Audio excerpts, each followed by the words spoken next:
Yeah. So yeah, and then all of that should be kind of under the umbrella of doing something which I think Oakland is already doing a fairly good job of being a sustainable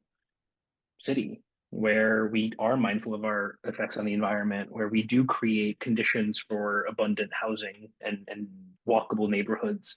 so that we're not committing ourselves to car sprawl and we make it possible for folks to use public transit to get back or bike to and from work or to the grocery store or whatever and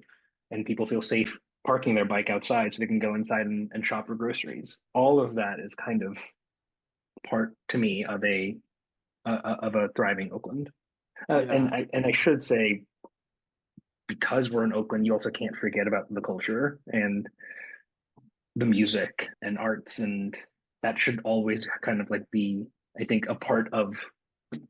a thriving Oakland is just that because that's like baked into the narrative and to the history of the city, and we can't lose those stories and those storytellers and those artists.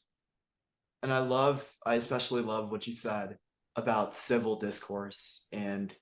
talking to someone you may not agree with, going to work with someone you may not agree with, because I think the real point at which like differences turn into chaos and differences turn into things like online hate is when those differences are viewed as like threatening or like unknown or like unexplored.